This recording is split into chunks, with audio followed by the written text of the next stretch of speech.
Direct from the University of Kentucky, the Russell Meerdink Company presents Rooney's Video Guide to Lameness, The Front Leg, with Dr. James Rooney.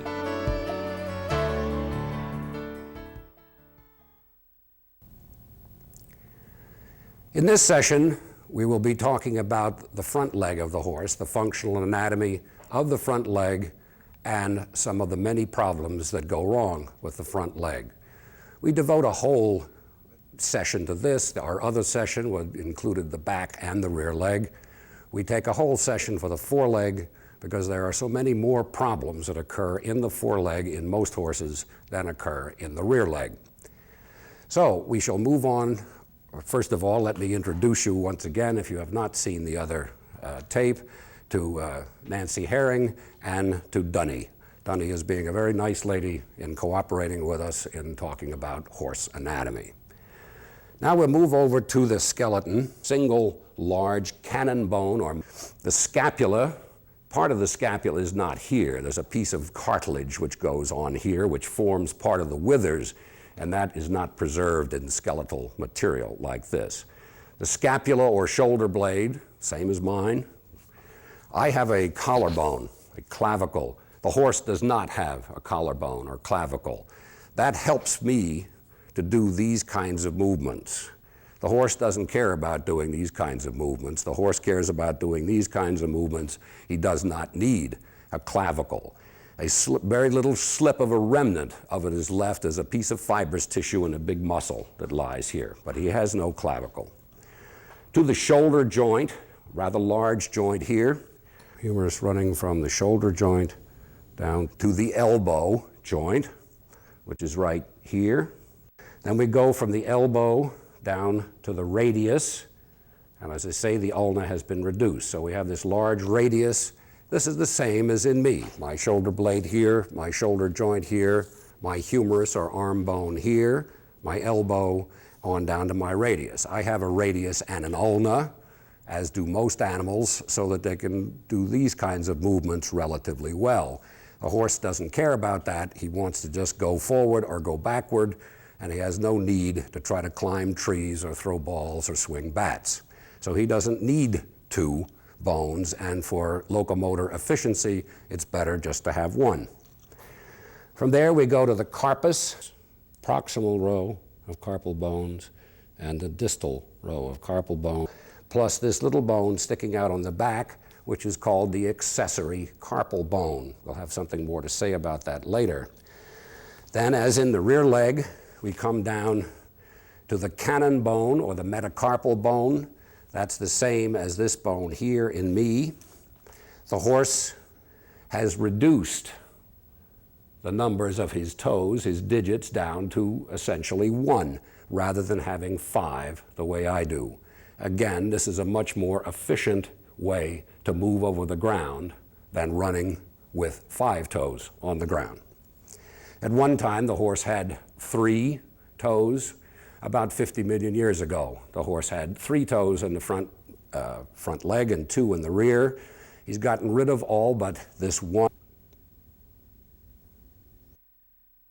And the remnants of those other 2 digits remain here as the 2 small splint bones, metacarpal 2 on the inside, metacarpal 4 on the outside. So we go on down the metacarpal bone to the fetlock joint. It's the same as my knuckle. Metacarpophalangeal joint, to be technical. Fetlock, perfectly okay. Ankle is also used, though it is not comparable to the human ankle. A very important joint, and we'll talk about some of the many things that go wrong with it. On the back of that fetlock joint are 2 sesamoid bones called the proximal sesamoid bones. Extremely important for the mechanical efficiency of the fetlock joint, and also the site for significant problems in horses that work, particularly at speed. The proximal phalanx, a joint here, the pastern joint, then a short pastern. Okay, now how does this foreleg operate? What does it do? it swings back and forth. It moves forward to protract, and it moves back to retract and support weight and keep the horse's front end from falling to the ground. Most of the force generated by a horse against the ground in order to move is done by the rear legs. The forelegs are primarily there in order to support the body to keep the system rolling over the ground. In order to have movement, we have to have muscles. And before we look at the muscles, we must find a center of rotation for this foreleg. With the rear leg, it was quite easy to say it's in the hip joint. But the foreleg is unusual in that it has no joint between the foreleg and the body. It doesn't have something comparable to a hip joint. So it is attached to the body by a series of muscles. It's a little more difficult to find the center of rotation. We do find it, however, and it turns out it's just about here at the shoulder joint. Not actually in the shoulder joint, just a little bit below it. Running from that area over to the midline of the horse, now let me just shift around, somewhat like this, a group of muscles that are called the pectoral muscles, deep pectoral muscles. They're the same as these pectoral muscles in me. If you've ever been to a muscle beach, you see them there doing their pecs. Those are the pectoral muscles. In the horse, those pectoral muscles serve as the axle around which the foreleg rotates. So the center of rotation is here. These muscles hold the leg to the body and serve as the axle for that center of rotation. We'll look at the board. We just sketch the foreleg like so.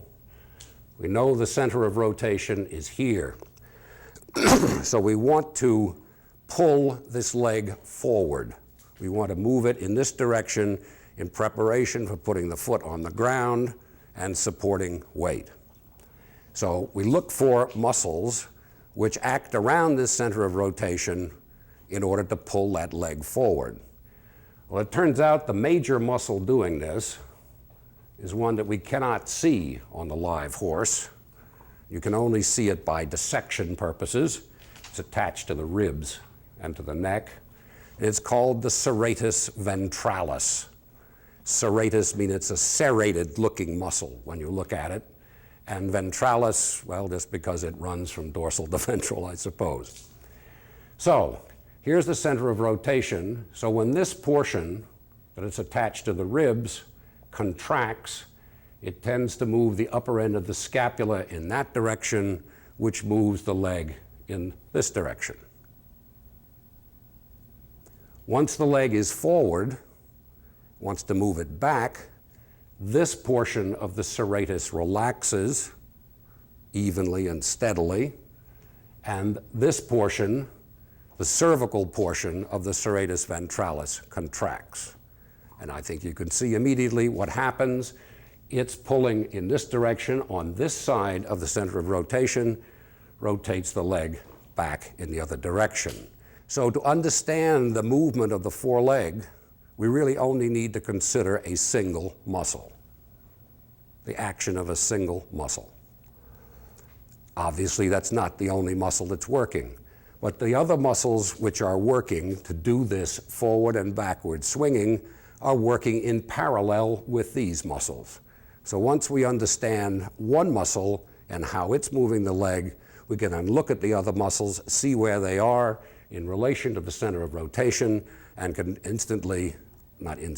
immediately determine what their function is. One in particular is called the brachiocephalicus muscle, which runs here from the humerus on the arm here, runs all the way up the neck, and that's the muscle right there, just above that jugular groove, all the way up here to the head. So that muscle is attached below the center of rotation, so when it contracts, it tends to pull the leg forward. Also, if the horse is standing still, as Dunny is nicely doing, and she wants to turn her head around towards me, then this is the fixed point, and when this muscle contracts, it pulls her head around to me. So this one muscle then can serve, and does serve, two completely different functions, depending upon what's needed at any given time. When a horse is running at speed, they need all the muscle work they can get from every muscle they can get it from. They tend to stiffen up the neck as well as the rest of the back, hold it, it moves up and down, but it stays quite stiff in this plane, so that brachiocephalicus, for example, contracting will help to pull the leg forward because this becomes now the fixed point. Other muscles which we need to be concerned about up here are, let me get over to the skeleton. Two muscles lie right on the shoulder blade itself. One is called the supraspinatus and the other is called the infraspinatus. The supraspinatus is like that and the infraspinatus is like that. Back over to Dunny again. Her spine, that spine that you can see on the skeleton, I will point it out when I get back there. Supraspinatus is lying right here, and the infraspinatus is lying right here. It's attached just below the shoulder joint. What do those muscles do? They're attached very close to the joint. Therefore, they are not causing movement. Their purpose is not to cause movement. Their purpose is to keep the shoulder joint from moving. We'll talk more about other muscles further down the leg which have the same function of preventing rather than causing movement. I think we all tend to think of muscles as things that contract and move things. But in the horse, at least, many muscles are there for the express purpose of not allowing movement rather than causing movement. We have a condition, and I'll mention this right now, in the horse. We don't see it as much these days as we used to with the old draft horses. That's called Sweeney, S-W-E-E-N-Y. And heaven only knows where that word comes from. I can't come up with any sparrowhawks or anything to explain that. What it is an atrophy of both of these muscles. They lose their nerve supply, and the muscles simply atrophy away, so that you're left with hollows here with this spine on the scapula sticking out. The horse is, of course, quite lame as this is happening. Eventually, however, as the muscles atrophy, they're replaced by connective tissue, and you have virtually a ligamentous connective tissue bands on the outside of the shoulder, so that at least for modest work, slower work, the horse can be quite sound once this process ends. The damage is done to the nerve, a specific nerve which runs around the front of the scapula to come here and then branches up into these muscles. This happens, this nerve is damaged because the front leg slips backward on the ground, suddenly jerking, overstretching the nerve and causing damage. You almost could routinely say that in a wet spring of the year, that you would see young plow horses develop Sweeney. The young horse would be put in the furrow. I'm not just making all this up. I'm old enough to have worked plowing with horses. You put the young horse in the furrow and the older, more experienced horse up on the land, on the unplowed portion. This helped to keep the young horse under control. He was down in a ditch, and the older horse was a little higher than he was, could kind of keep him under control. So in an early plowing in the spring when the ground was rather wet, the bottom of that furrow was slick, muddy slick. So pulling the load that hit a heavy place where the plow would slow up, that young horse's front leg would slide back on that slippery surface, jerk that nerve, he'd be lame the next day, and within a matter of a week or so, you'd see the atrophy beginning. Obviously, no treatment for that once it has occurred. All one can do is just wait for it to scar down, tighten down with connective tissue, and once that has happened, as I said, the horse then can be reasonably sound for relatively slow work. You're not going to jump such a horse. You're not going trail riding with such a horse, I don't think, and you're certainly not going to race with it. But very few thoroughbred or standardbred racehorses have to be in the furrow and slip, so we don't see Sweeney nearly as often today as we used to when the horses were used as a significant source of motive power and draft work. There are other muscles that subserve the same function that are on the inside of the scapula where they cannot be seen, particularly one called the subscapularis, underneath the scapula. It is not affected by this. It's just these two muscles which are affected. Two other main muscles that we need to mention in this area. First of all, the triceps brachii, which run from the scapula, and also there's a head that comes from the humerus, like this, to insert on this olecranon process. Those are the same triceps that I have back here, that you have back there, presumably. They are very powerful. It's a very powerful muscle, second in size only to the gluteus medius in the rear leg. They are powerful extenders of the elbow, and they also have a very important function in preventing the elbow from closing down as the load comes on, to the body weight comes onto the leg. On the front, we have the biceps brachii. That's the, I can't get my shirt up. Yes, I can. That muscle right there. I'm not bragging about that muscle, but that's the biceps. The triceps back here. The biceps comes from the scapula down across the front of the humerus. It is largely, that biceps in the horse is largely a tendon. Most of the muscle fibers have actually gone away. We'll talk about that more as we get down the leg with some other muscles. So it is mainly a tendinous strap, which is there to protect and prevent the shoulder joint from folding up, collapsing under the load. So it's a muscle like the supra and infraspinatus that is primarily concerned with preventing movement rather than causing movement. On Dunny, I can only indicate where these muscles are. The biceps runs down in here. The little bulge there is the biceps. And all of this mass of muscle here, this nice bulging mass of muscle here, is all the triceps brachii, three-headed muscle of the brachium, the humerus being known also as the brachium. So the biceps brachii, two-headed muscle of the brachium, triceps brachii, three-headed muscle of the brachium. Most of the muscle in the limbs of the horse is concentrated at the upper end, both the rear leg and the foreleg. The big propeller muscles, the muscles that cause movement. As we go down the leg, these muscles are almost entirely, as I mentioned in the other session for the rear leg, almost entirely for the purpose of preventing and limiting movement rather than causing it. So, coming from the general area of the elbow, running down to the carpus are a series of muscles, one on the front here, which is the largest one, is called the extensor carpi radialis. Then you go around to the side and you get the common digital extensor. That runs all the way down to the foot. Then the lateral digital extensor, and then the muscle which is hooked onto this accessory carpal bone, which is called the ulnaris lateralis.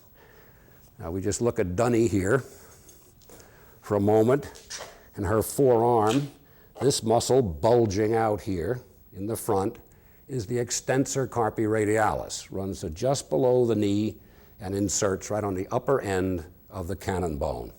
Very powerful muscle. It has no real function at all other than to keep that carpus from moving where it shouldn't move. That is, to buckle forward. To buckle like so. So it's here, and it primarily is to prevent that knee from moving when the horse has the foot on the ground. The thing that the horse wants to do, being teleological, is, for the carpus at least, is to prevent all movement when it's bearing weight. Essentially becomes a single bone running from the elbow all the way down to the fetlock. If that doesn't happen, we get into problems, and we'll talk about that now. One of the more serious problems that occurs in racing horses, somewhat in standardbreds, but most commonly in the thoroughbred horse, is arthrosis of the carpus, so-called popped knees, sore knees. There's lots of names for it. It is an arthrosis which develops in between the proximal and distal, the upper and lower rows of these carpal bones. In brief, it occurs because the knee doesn't stay still when it's bearing weight. It tends to bend backwards.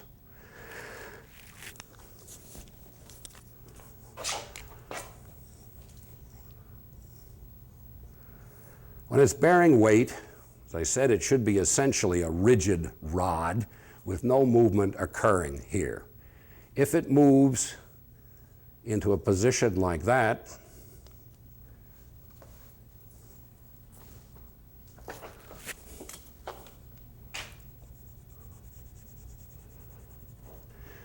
those rows of carpal bones are jammed against each other in the front, simply squeezed together in the front, and that damages the cartilage, and we have carpal arthrosis.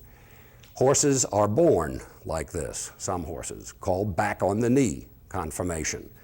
Other horses are born straight. Unfortunately, too few born straight. Others are born somewhat over on the knee. The most serious form of carpal arthrosis is associated with back on the knee conformation. Less severe by far, but does occur with the over on the knee and is least common with the perfectly normal configuration. Now, as I've said previously about things in the rear leg, or in the other session with things in the rear leg, we could have a horse that is back on the knee because that's the way he was born, or we can have a horse that goes back on the knee as he works. He's normally straight-legged, but as he is running at speed, and this is a speed lesion, you don't see this in draft horses and carriage horses, you see it in speed horses, that it goes into this back on the knee configuration, causing the damage, which is so common in thoroughbred racehorses. Now, why does that happen? Why does it go back to that configuration? Remember I mentioned the little accessory carpal bone. I'm going to simplify this description because it would take a whole hour just to get through the details of it. But we have muscles. I mentioned the ulnaris lateralis, and one I didn't mention, a flexor carpi ulnaris, both of which run from the elbow to hook onto that accessory carpal bone. Now this knee, as the load comes on it, wants to bend back into that configuration. These muscles are behind that center of rotation of the carpus. So their contraction tends to push it forward to that configuration.